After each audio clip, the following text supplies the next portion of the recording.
నమస్తే, welcome to I dream. నేను వలి. మంగ్లీ కేసులో ట్విస్టుల మీద ట్విస్టులు బయటకు వస్తూ ఉన్నాయి. నిన్న ప్రెస్ క్లబ్లో కూడా తండాల నుంచి బాధితులందరూ వచ్చి నేను 70 లక్షలు పెట్టాను, 80 లక్షలు పెట్టాను. ఒక ఆవిడైతే 1,90,00,000 ఇచ్చిందంట ఈ మైక్రో ఫైనాన్స్లో.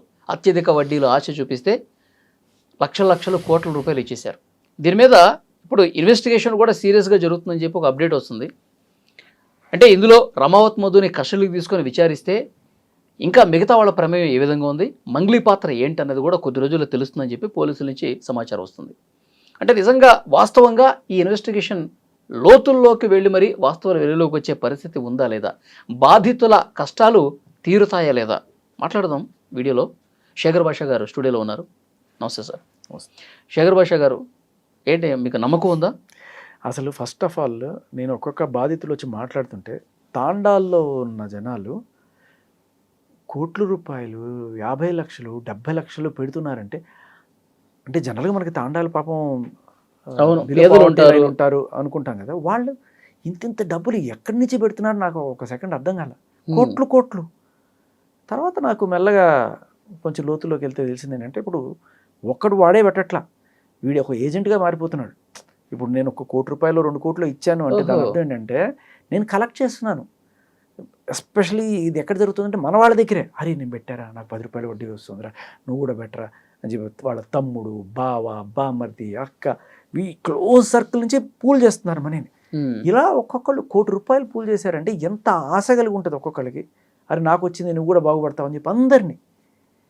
సో ఇలా తండోపతండాలుగా తాండాల నుంచి జనాలు ఇవాళ హైదరాబాద్లో దిగుతున్నారు, వాళ్ళకి జరిగిన అన్యాయం చెప్పుకుంటున్నారు.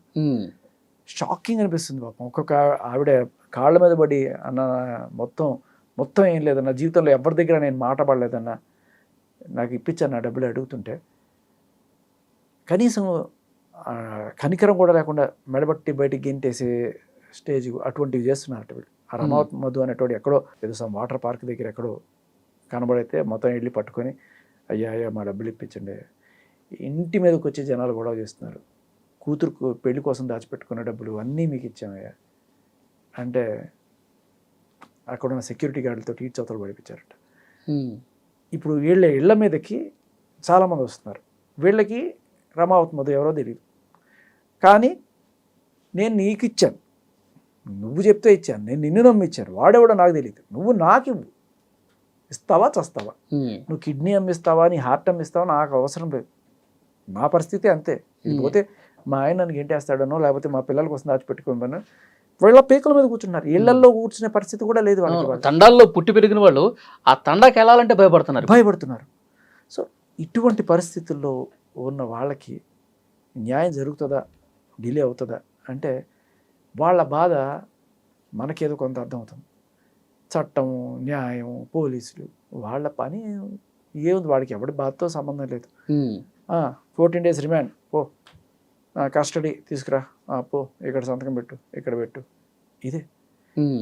అంటే ఎందుకంటే మొన్న ఒక పోలీస్ ఆఫీసర్ మాట్లాడుతుంటే ఏమాత్రం దీని లోతుల్లో ఆయన అధ్యయనం చేసినట్టుగా కనిపించలే. ఆ రమావత్ మధుకి మంగ్లీకి ఏమి సంబంధం లేదు అని రమావత్ మధు చెప్పాడు అని చెప్తున్నాడు ఆయన.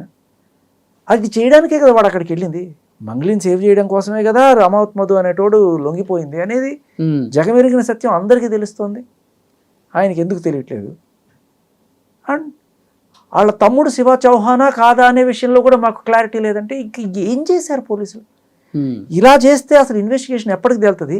జనాలకు అసలు ఏమైనా న్యాయం జరుగుతుందని ఒక హోప్ ఏమైనా ఉంటుందా? ఇక్కడ ఇంకో డౌట్, మంగ్లీ గారు అందరికీ ఫోన్లు చేసి, వాళ్ళ కమ్యూనిటీ వాళ్ళకి ఫోన్లు చేసి నా గురించి మాట్లాడండి, నా గురించి కొంచెం పాజిటివ్గా ప్రెస్ మీట్లు పెట్టండి అని రిక్వెస్ట్ చేస్తుంది. కొంతమంది పెడుతున్నారు, కొంతమంది సంపత్ నాయక్ వాళ్ళు అలాంటి వాళ్ళు రిజెక్ట్ కూడా చేస్తూ ఉన్నారు. ఎందుకు ఆమె పట్ల నిజాయితీ ఉంటే ఆమె వైపు ఇట్లా అడగటం దేనికి అనేది చాలామంది క్వశ్చన్. అది ఒకటేంటంటే, మనం ఎవరికైనా సరే డబ్బులు ఇచ్చి నువ్వు చేరా అంటే చేస్తారు, ఊరికైనా ఎవడైనా ఎందుకు చేస్తాడు? అది కూడా చేద్దాం అనుకునే వాడికి కూడా దీంతో ఈ స్కామ్తో కనెక్షన్ లేదు, నా బంధువులు, నా తల్లో తండ్రో ఎవడో దీంట్లో డైరెక్ట్గా ఇన్వాల్వ్గా లేడు అనుకున్న వాళ్ళు ఎవరైనా సరే ముందుకు వచ్చి చేసేవాళ్ళు ఎవరైనా ఉంటారేమో, ఎంతో కొంత చూస్తాంలే, మీకు ఏదో హెల్ప్ చేస్తాంలే అనే టైంలో ఉంటే అదోకే. కానీ ఇప్పుడు తాండాల్లో ఇప్పుడు ఎలా ఉందంటే ప్రతి ఒక్కడు కూడా అందరినీ పూల్ చేసి డబ్బులు చేశారు. ఉమ్, పాపం ఒక ఆవిడ వచ్చింది, ఆవిడ చెప్తుంది సివిల్ సర్వీసెస్ రాయబోతుందంట ఆవిడ. ఉమ్, చెప్తుంది నీకు అక్కడ మోసపోయిన వాళ్ళందరూ గిరిజన బిడ్డలే, అంత మోసం చేసిన తర్వాత కూడా ఏ మొఖం పెట్టుకొని నువ్వు అడుగుతావు నాకు సపోర్ట్ చేయమని చెప్పి. అదే అంటుంది ఆవిడ, ఎందుకు సపోర్ట్ చేయాలమ్మా నీకు, నీ పేరు చెప్పే వీళ్ళందరినీ ఇచ్చేసాడు అంటే. లేదండి నేను బాధితురాలనే అంటే. ఇప్పుడు రమావత్ మధు మందిని ముంచాడా మంగ్లీని ముంచాడా ఉమ్, అనే డౌట్ వస్తుంది. కానీ మంగ్లీకి ఇక్కడ తను ఏదైనా డబ్బులు పోగొట్టుకున్నట్టు కానీ ఎక్కడ ఏం చెప్పట్లేదు, తనేమీ ఏ రోజు చెప్పట్లే. సో ఆవిడికి పోయిందల్లా మహా అయితే ఆవిడ పేరు వాడుకొని ఇట్లా చేస్తున్నారు అనే విషయంలో ఆవిడ కలత చెందుతుండొచ్చు కాక. ఉమ్, కానీ ఆవిడ తమ్ముడు డైరెక్ట్గా ఇన్వాల్వ్ అయి ఉన్నాడు. నోట్ల కట్టలు కట్టిన బ్యాగులు వాళ్ళ తమ్ముడు స్వయాన అలా అందుకొని తీసుకెళ్ళాడు అని చెప్పి ఆ డ్రైవర్ అనే అతను వచ్చి చెప్తున్నాడు. నేను ఇలా చాలామంది ఆయనే కాకుండా ఇంకా చాలామంది బాధితులు ఇవాళ సిటీలో దిగి వాళ్ళు చెప్తున్నారు, వాళ్ళ తమ్ముడు శివ చౌహాన్కి మేము డబ్బులు ఇచ్చాం అని చెప్పి చెప్తున్నారు. ఇంత చెప్తున్నా ఇంత చేస్తున్నా సరే, పోలీసుల కంటే వాళ్ళ ఉద్యోగాలు వాళ్ళు చేసుకుని ఉంటారు, వాళ్ళకేమి దాన్ని ఏమంటారు ఆపరేషన్ చేసే వైద్యుడికి రాగద్వేషాలు ఎలా ఉండవో వాళ్ళకి అవేం పట్టించుకోరు అనుకో.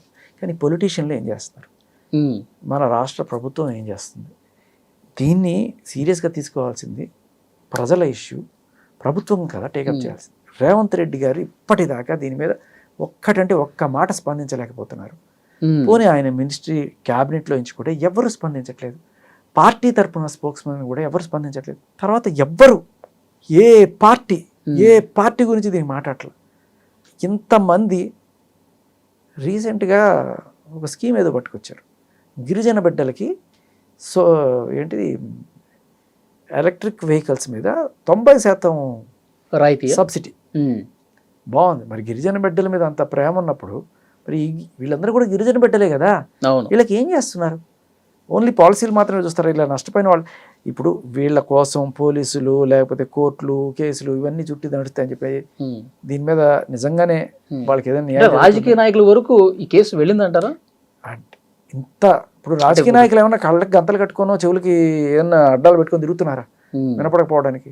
ఖచ్చితంగా ప్రతి ఒక్కళ్ళ నోటీస్లోనే ఉంటుంది. అండ్ ఎస్పెషల్లీ ప్రతిపక్షం వాళ్ళు ఎక్కడ ఏ ఇష్యూ దొరుకుతుందా దాన్ని రాద్ధాంతం చేద్దాం అనే కోణంలోనే ఉంటారు కదా. చెయ్యాలి కూడా ప్రతిపక్షం అంటే. అప్పుడు గవర్నమెంట్ మీద ప్రెషర్ పెడితేనే కదా వాళ్ళు చేసేది. ఇప్పుడు గవర్నమెంట్ మీద ప్రెషర్ ఎవరు పెడుతున్నారు? మీరు నేను మీడియా సంస్థల ద్వారా మనం గట్టిగా ప్రశ్నిస్తున్నాం తప్ప ఒక ప్రతిపక్ష పార్టీ నుంచి ఒక పెద్ద నాయకుడు వచ్చి ఏం జరుగుతుందని చెప్పి ప్రశ్నించిన దాఖలా ఎక్కడ కనబడుతున్నాయి మనకి? నేను వీళ్ళందరినీ తప్పుపట్టండి, మంగళి గారికి సంబంధం ఉందా లేదా, సరే వాళ్ళ తమ్ముడు డైరెక్ట్ ఇష్యూ ఇన్వాల్వ్ అయ్యాడు, ఇవన్నీ ఎవరు చెప్పాలి? బాధితులు వచ్చి డైరెక్ట్గా చెప్తున్నారు, తేల్చాల్సింది పోలీసులు. వాళ్ళని తరవాల్సింది ఎవరు? మన నాయకులే కదా. వాళ్ళకు 100 కేసులు ఉంటాయి, ఇది హై ప్రియారిటీలో తీసుకోండి, దీన్ని చేయండి అని చెప్పాల్సిన నాయకులు ఏం చేస్తున్నారు? నిద్రపోతున్నారా? ఓకే, ప్రభుత్వం చేయట్లేదు, ప్రతిపక్షం గట్టిగా అడగాలి కదా, ప్రతిపక్షం ఏం చేస్తుంది? ఇదే నాకు నిజంగా ఎంత ఇది స్టార్ట్ అయ్యి ఒక 2 వారాల నుంచి గట్టిగా అవుతుంది కదా. ఓకే, ఎందుకని అంటారు? What is the reason? Politicians పట్టించుకోకపోవటానికి కారణాలు ఏమై ఉండొచ్చు? అది అర్థం కావట్లా. అంటే ఇది కొంచెం ఒక సెటరికల్గానే అనుకోండి, బాగా పెద్ద స్కామ్ జరిగినప్పుడు తలా కొంత షేర్ చేసేసి మాట్లాడద్దు అంటారు చూడండి, అలాంటిది ఏమన్నా జరుగుతుందా అనే డౌట్ కూడా వస్తుంది జనాలకి. ఎందుకంటే అండంలో కూడా తప్పలేదు. మనం ఓట్లేసి గెలిపించిన నాయకులు ఉదాసీనత ప్రదర్శిస్తే ఇలాగే అనుకుంటారని మీకు తెలియాలి. ఇలా అంటారు అయ్యా అనే భయంతో అయినా మీరు పనిచేయాలి. ఏం చేస్తున్నారు? ఒక్కళ్ళు పట్టించుకుంటారా? అంటే కేసు బయటకు వచ్చినప్పుడు కూడా ఆమె కేంద్ర మంత్రి పేరు తీసుకొచ్చారని, లేకపోతే ఒక ఎమ్మెల్యే కొడుకు కూడా ఇందులో ఇన్వాల్వ్ అయ్యి సైట్ ట్రాక్ చేసే ప్రయత్నం చేశారని ఇలాంటివి కూడా వాదనలు వచ్చినాయి కదా. అవునవును. అంటే పొలిటికల్ ఇన్ఫ్లుయెన్స్ కూడా బలంగా పనిచేయటం వల్లే నత్తనడకన సాగుతుందా దర్యాప్తు? నేను అనుకోవడం పొలిటికల్ ఇన్ఫ్లుయెన్స్ దర్యాప్తు మీద కాదు, కానీ ఈ సుబ్బు అనే లాయరు ఏం చేస్తాడులే, ఓ చెట్టు కింద ప్లేడరు మనల్ని ఏం చేస్తాడులే, కొంచెం గట్టిగా చెప్పిస్తే అయిపోద్ది కదా అనే కోణంలో ఈవిడకున్న పాత పరిచయాలతోటి ఏదో మాట్లాడి ఉండొచ్చుగాక. కానీ వాళ్ళు ఏమనుకుని ఉంటారు? అయ్యో పాపం ఆడు కూతురు అనుకుంటారు తప్ప ఈ దీంట్లో ఇంత లోతుంది, ఇన్ని వేల కోట్ల స్కామ్ జరుగుంటుంది అని చెప్పి వాళ్ళు కూడా ఊహించుంటారు కదా. ఇవన్నీ కూడా జరిగి 2 వారాల క్రితం. ఇప్పుడు కదా అందరు జనాలు బాధితులు అందరూ బయటకు వస్తున్నారు. అవును. సో వీళ్ళందరి మాటలు అప్పట్లో వాళ్ళకి తెలియదు. నిజంగానే తెలుసుంటే ఏ పొలిటీషియన్ కూడా ధైర్యం చేయడు, ఎంత ఇదైనా కూడా. ఇందులో మనం బ్యాడ్ అయిపోతాం, బ్యాడ్ అవుతాం అనుకుంటారు. విచారణ కరెక్ట్గా జరగనివ్వండి అని చెప్తాడు. అంతే. సజ్జనార్ గారైనా సరే ఏదో ఒక ఆడపిల్ల అన్యాయం అయిపోతుందేమో అని చెప్పి ఆయన ఆ కోణంలో ఆవిడకి పోజ్ ఇచ్చుంటాడు. కానీ ఇంత విషయం ఉంది అని తెలిస్తే నాకు తెలిసి ఆయన కూడా ఇప్పుడు ఇచ్చాడు. మీకు ఒక చిన్న లాజిక్ చెప్తా. చాలా రోజుల క్రితం ఒకడెవడో యూట్యూబరు ఆవిడ గురించి ఏదో పెచ్చవాగుడు వాగాడని చెప్పి సజ్జనార్ గారి దగ్గరికి వెళ్ళి కంప్లైంట్ ఇచ్చి ఆడిని అక్కడ దాకా ఇచ్చి ఆ తర్వాత ఆ వీడియో డిలీట్ చేయించిన మంగ్లీ గారు. మరి ఆ తప్పుడు వీడియో కాబట్టి డిలీట్ చేశారు. ఇవాళ ప్రపంచం అంతా కోడే కూస్తుంది, దీంట్లో నీ సంబంధం ఏంటి, నీ పాత్ర ఏంటి అని చెప్పి గట్టిగా ప్రశ్నిస్తున్న టైప్లో మరి నాకు ఏంటి, నా రెప్యుటేషన్కి భంగం అవుతుంది, నన్ను బద్నాం చేస్తున్నారు అని చెప్పి ప్రెస్ మీట్ పెట్టిన మంగ్లీకి అదే సజ్జనార్ గారి దగ్గరికి వెళ్ళి ఆ వీడియో ఎలాగైతే డిలీట్ చేయొచ్చుందో ఈ వీడియోలు ఎందుకు డిలీట్ చేయించుకోలేకపోతుంది అంటే దాంట్లో మీ పక్షాన న్యాయం ఉంది కాబట్టి అది డిలీట్ అయ్యింది. దీంట్లో మీ పక్షాన న్యాయం లేదని పోలీసులు అనుకుంటున్నారా, లేకపోతే మీకే అడిగే ధైర్యం లేకపోతుందా? మీరు బద్నాం అవుతున్నారు అనుకున్నప్పుడు మీరు ఎందుకు ఆ రోజు చేసిన ప్రక్రియ ఈరోజు ఎందుకు చేయలేకపోతున్నారు?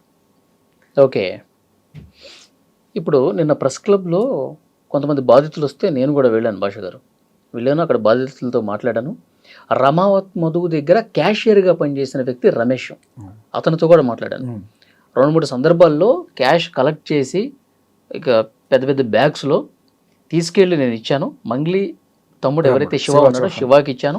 ఆ టైంలో మంగ్లీ కూడా ఉంది. నేను ఒకసారి ఫోటో అడిగితే నైట్ టైంలో నేను ఇవ్వను అని చెప్పేసి అన్నది. ఇట్లా క్యాష్ తీసుకెళ్ళి ఇచ్చినటువంటి సందర్భాలు కూడా ఉన్నాయి అని చెప్పి డైరెక్ట్గా ఆయన మాట్లాడుతూ ఉన్నాడు. దానికి సంబంధించిన ప్రూఫ్స్ కూడా ఉన్నాయని చెప్తున్నాడు. ఇది ఇప్పుడు మీరు చూస్తున్నది టిప్ ఆఫ్ ది ఐస్బర్గ్ అండి. ఇలా ఖచ్చితంగా కొన్ని వందల సాక్ష్యాలు మీకు ఒక 1 వీక్లో బయటకు వచ్చి తీరతాయి, దాంట్లో ఎటువంటి డౌట్ లేదు. నేను మీకు ఎందుకు చెప్తానంటే ప్రాక్టికల్గా నేను చూసిన సిచ్యువేషన్స్ ఇంతకుముందు కూడా ఎవరైతే ఇట్లా జనాల్ని పీడించుకొని బాధించుకొని తిని ఉంటారో వాళ్ళకి సంబంధించి ఒక్కసారి ఎవరన్నా సరే మీడియాలో గట్టిగా మాట్లాడుతున్నారు అనగానే వాళ్ళ ఇన్స్టాగ్రామ్లకి వాళ్ళ ఛానల్స్కి ఆటోమేటిక్గా సాక్ష్యాలు వెళ్ళిపోతాయి. ధైర్యం ఉన్నవాడు దమ్మున్నాడు వచ్చి ఖచ్చితంగా బయట పెట్టేస్తాడు. నేను ఏమీ పెద్ద డిటెక్టివ్ని కాదు, షర్లాక్ హోమ్స్ కాదు, అలా సాక్ష్యాలు నాకు ఎలా వస్తాయని చెప్పి చాలామంది అడుగుతుంటారు. ఇలాగే మనం గట్టిగా ధైర్యంగా మాట్లాడతాడు, వీడు న్యాయం కోసం నిలబడతాడు ఒక్క నమ్మకం ఉంటే చాలు మనకి సాక్ష్యాలు వెతుక్కుంటూ వస్తాయి, యుద్ధాన్ని వెతుక్కుంటూ ఆయుధాలు వచ్చినట్టు. మీరు చూడండి, ఇది ఖచ్చితంగా ఇంకా బోల్డ్ సాక్ష్యాలు వస్తాయి. అండ్ నేను విన్నది ఏంటంటే ఈవిడ యాంటిసిపేటరీ బెయిల్ కూడా అప్లై చేస్తుంది. అవునా? యాంటిసిపేటరీ బెయిల్కి అప్లై చేస్తుంది అన్నట్టుగా విన్నాను. ఎందుకంటే ఏ క్షణమైనా అరెస్ట్ జరగచ్చు అన్న భయం ఉందేమో అని. అండ్ ఇంకొకటి, ఆ మధు అనే అతన్ని పోలీస్ కస్టడీకి తీసుకొని ఇన్వెస్టిగేట్ చేసే ముందు ఇన్వెస్టిగేషన్ సరిగ్గా జరుగుతుందా లేదా, న్యాయబద్ధంగా జరుగుతుందా లేదా అనే ఒక డౌట్ జనాల్లో ఉంది. దానికి కారణం ఏంటంటే మంగ్లీని తప్పించడానికే మధు అక్కడికి వెళ్ళి పోలీసులకి లొంగిపోయాడు. మరి వెళ్ళిపోయే ముందు మధుకి వీళ్ళు ఏదన్నా భరోసా ఇచ్చుండొచ్చు, నువ్వు వెళ్ళి లొంగిపోరా, నీకు ఏం జరగకుండా మేము చూసుకుంటాము, మొత్తం అభయహస్తం ఉంది, నీకేం జరగకుండా చూస్తాము అని చెప్పి మొత్తం నీ మీద వేసుకో, ఏం కాకుండా మేము చూసుకుంటాం అనే భరోసా వీళ్ళ సైడ్ నుంచి వచ్చి ఉండొచ్చు. అందుకనే ఆయన అంత ఈజీగా వెళ్ళాడు అనే మాట కూడా గట్టి కనబడుతుంది. అందుకనే ఆయన గట్టిగా ఎంక్వైరీ చేసినట్టుగా ఆయన డీటెయిల్స్ మాట్లాడకుండా ఆయన చెప్పాడండి మంగ్లీ గారికి దీనికి ఏం సంబంధం లేదని పోలీసులు చెప్తున్నారు కొంతమంది. ముత్తిరెడ్డి గారు, డీసీపీ గారు, అలాగే వాళ్ళ తమ్ముడు ఎవరో మాకు తెలియదండి. ఇటువంటి మాటలన్నీ ఎందుకు వస్తున్నాయి అంటే తప్పించే ప్రయత్నం చేస్తున్నారనే సందేహం జనాల్లో ఉంది. అయితే రేపు ఆయన్ని కస్టడీకి తీసుకున్న తర్వాత పోలీసుల విచారణ నిష్పాక్షికంగా ఎటువంటి ప్రలోభాలకు లోగకుండా జరిగింది అనే విషయం జనాలకి తెలిస్తే డిపార్ట్మెంట్ మీద కాస్త గౌరవం వస్తుంది. ఇప్పటిదాకా జరిగిన విషయాలన్నీ కూడాను పోలీస్ డిపార్ట్మెంట్కి కొంత మచ్చ తెచ్చే విధంగా ఉన్నాయి. ఒకటి, వాళ్ళ కోసం నిలబడిన లాయర్ని, ఆయనతో వచ్చిన వాళ్ళందరికీ కూడా డ్రంక్ అండ్ డ్రైవ్ టెస్ట్ చేస్తామని చెప్పి బెదిరించడాలు, వాళ్ళ మీద కేసులు పెడతామని చెప్పి, అందులో హిమకాంత్ రెడ్డి అనే ఒక ఆయన ఎవరైతే ఇలాగే ఏజెంట్, ఇప్పుడు రమావత్ మధు హిమకాంత్ రెడ్డిని మోసం చేశాడు, డబ్బులన్నీ తీసుకుపోయి. మరి హిమకాంత్ రెడ్డి కూడా కొంతమంది దగ్గర డబ్బులు తీసుకొని అది తీసుకెళ్ళి రమావత్ మధుకి ఇచ్చాడు కదా. ఈ హిమకాంత్ రెడ్డికి ఎవరైతే డబ్బులు ఇచ్చారో వాళ్ళు అడుగుతారు కదా, రమావత్ మధు ఎవడో తెలియదు. ఈయన తెలిసిందల్లా చెప్పాడు, ఈ హేమకాంత్ రెడ్డి. రమావత్ మధు అనేటోడు ఆహా తోపు ఓహో తోపు వాడు 5 రూపాయలు ఇస్తే మనకి 50 రూపాయలు ఇస్తాడు అది ఇది అని చెప్పుంటాడు.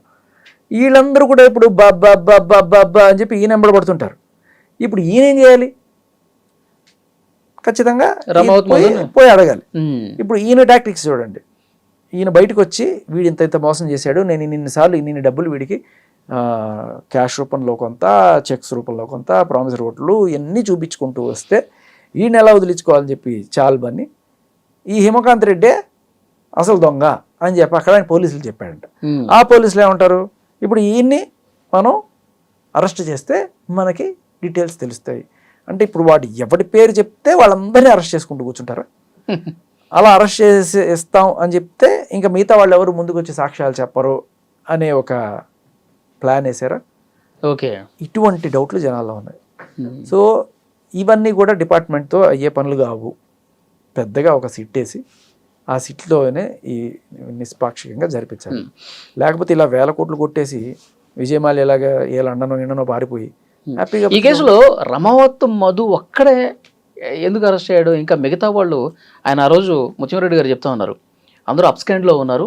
మంగ్లీ సోదరుడు, తర్వాత పాల్దీయ భరత్ చౌహాన్, పాల్దీయ శైలజ చౌహాన్ ఎవరైతే యాక్టివ్గా ఉన్నారో వాళ్ళందరూ కనపడకుండా పోయారంటే ఏదన్నా దొంగతనం చేసి పోయేవాడో లేకపోతే ఎక్కడన్నా మానభంగాలు చేసి పోయినోడిని రోజుల వ్యవధిలో పట్టేసుకుంటున్నారు కదా, 24 గంటలు కాకముందే పట్టేసుకుంటున్నారు. ఈ వేళ ఎందుకు పట్టుకోలేకపోతున్నారు? ఇక్కడ పోలీసులు ఇప్పటిదాకా ఎవరిని పట్టుకోలేదండి.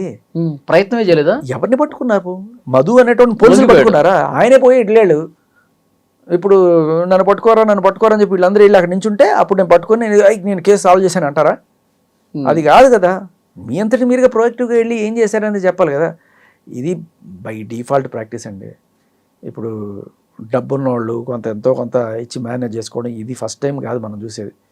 ఇదే పెద్ద ఈ కమిషనరేట్లో బాగా బడా సెలబ్రిటీ లేడీస్ కొంతమంది బాగా డబ్బున్న వాళ్ళు ఒక సెలబ్రిటీ వాళ్ళని తలుచుకుంటే పోలీసులను ఉపయోగించుకొని జనాల నోళ్ళు ఎలా ముగించవచ్చు అనే ఒక రెగ్యులర్ పద్ధతి ఉంది.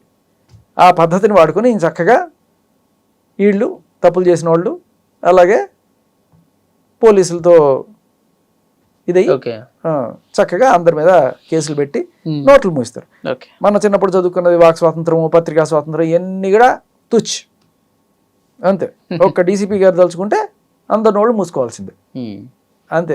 వీళ్ళకి కూడా అంతే. రేపు ఎల్లుండి ఈ కేసులన్నీ తీసుకొచ్చి మీడియా వాళ్ళందరి మీద కేసులు పెట్టేసి మంగ్లీ గారు మహానుభావరాలు, ఆవిడ గురించి ఎవరు ఏం మాట్లాడకూడదు, అసలు డౌట్ కూడా లేదు. ఈ కేసు డే 1 నుంచి మీరు మాట్లాడుతున్నారు, మీకు కూడా ఏమైనా నోటీసులు వస్తాయంటారా? ఇప్పుడు వాటికి భయపడేటైతే ఇంకెందుకు ఇవన్నీ కూడా. మనం ఇక్కడ మనం గమనించాల్సింది ఏంటంటే మంగ్లీ గారు లేకపోతే ఇంకొకళ్ళు మధు రామావత్ వీళ్ళు కాదు. పోలీసులు చిత్తశుద్ధి ఎక్కడుంది, నాయకుల చిత్తశుద్ధి ఎక్కడుంది? 100 మంది రోడ్డు మీద పడ్డారు, వాళ్ళకి న్యాయం చేయడానికి ఒక్క నాయకుడు లేడా మన రాష్ట్రంలో? మంగ్లీ గారు సుబ్బు మీద కేసు పెట్టినప్పుడు అట్లా పోలీస్ స్టేషన్ దగ్గర మాట్లాడారు. బాధితుల పక్షాన నేను ఉంటానండి అన్నారు. బాధితుల తరఫున వాళ్ళు చాలా పేదవాళ్ళు, వాళ్ళందరూ డబ్బులు పోగొట్టుకున్నారు, వాళ్ళ కోసం నేను కూడా ఫైట్ చేస్తా అన్నారు. మరి కనీసం ఒక్క బాధితుడిని కలవలేదు, వాళ్ళతో కూర్చొని మాట్లాడలేదు. ఎక్కడికి వెళ్ళిపోయిందో తెలియట్లా. డబ్బులు తీసుకునేటప్పుడు లక్షల రూపాయలు నోట్ల కట్టలు బ్యాగుల్లో పెట్టి డబ్బులు తీసుకునేటప్పుడు వాళ్ళు ఆ ఇంటికి వచ్చి మందు పార్టీలు చేసుకోవడానికి కూడా అర్హత ఉంటుంది. ఆవిడ సొంత ఇంట్లోనే మందు పార్టీ చేసుకునేంత అర్హత ఉంటుంది. ఎప్పుడైతే డబ్బులు పోయాయి, మా డబ్బులు మాకు ఇవ్వండి అని అడిగితే వాళ్ళు చెప్పులు లేకుండా రోడ్లో తిరుగుతూ ఒకటే జత బట్టలు వేసుకొని 3 రోజులు స్నానాలు కూడా లేకుండా ఎక్కడో 5 రూపాయల క్యాంటీన్లు భోజనాలు చేసుకుంటూ మాకు న్యాయం చేయకపోతారా అని చెప్పి ప్రతి మీడియా ఛానల్ చుట్టూ తిరుగుతూ ఎవడో ఒకడు న్యాయం చేయకపోతాడా అని చెప్పి ప్రతి చోట తిరుగుతున్నారు వాళ్ళు. వీళ్ళకి నువ్వు నిజంగానే వాళ్ళ పక్షాన ఉంటే, అయ్యా నేను మీ తాండా అమ్మాయినే, ఆ మధు అనేటోడు మిమ్మల్ని ఎలాగ మోసం చేశాడు, నా పేరు కూడా వాడుకొని అలాగే మోసం చేశాడు, ఖచ్చితంగా వాడి సంగతి చూద్దాం, మీరందరూ అక్కడెక్కడ పోండి, మీరందరూ నా ఊరి వాళ్ళు, నేను బంజారా బిడ్డ అని చెప్పుకోవడం కాదు, ఆ బంజారా బిడ్డలు కూడా నీలాంటి బంజారా బిడ్డలు అని తెలిసినప్పుడు నువ్వేం చేస్తావు? వాళ్ళందరినీ తీసుకెళ్ళి ఆ రోజు మందు పార్టీ ఇవ్వడం కాదు, ఇవాళ వాళ్ళు కూటికి తిండికి గతి లేక రోడ్డును పడ్డ వాళ్ళని తీసుకెళ్ళి ఇంట్లో పెట్టు, 4 రోజులు భోజనం పెట్టు, కనీసం అది కూడా చేయలేదే నువ్వు. ఏమిటి అండగా నిలబడింది నువ్వు? ఎక్కడికి వెళ్ళిపోయింది అంటారు? కొంతమంది ఏమో ఢిల్లీ అంటున్నారు, కొంతమంది ఏమో దుబాయ్ వెళ్ళిపోయింది అంటున్నారు.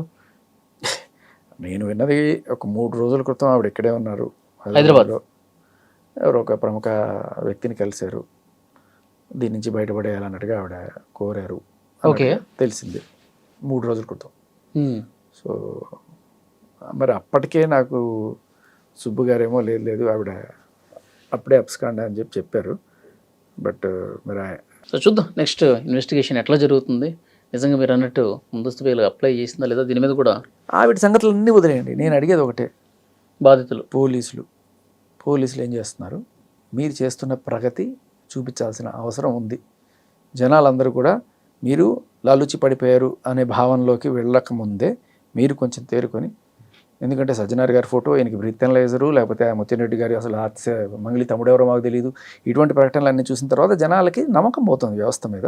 సో మీరు దయచేసి మీరు చేస్తున్న ప్రగతి ఏంటి, మీరు ఎలాంటి చర్యలు తీసుకుంటున్నారు వీళ్ళని సేఫ్ గార్డ్ చేయడానికి, లేకపోతే మరో ఒక విజయమాలలాగా ఈయన కూడా లండన్ ఎక్కడికైనా పంపించేస్తారా, ఏం చేస్తారు?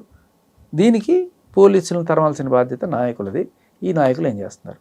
అధికార పక్షం చేయకపోతే అధికార పక్షాన్ని తరువుకోవాల్సిన బాధ్యత ప్రతిపక్షాన్ని. ప్రతిపక్షం ఏం చేస్తారు? కనీసం ఏ ఒక్క నాయకుడైనా స్పందించాలని కోరుకుందాం.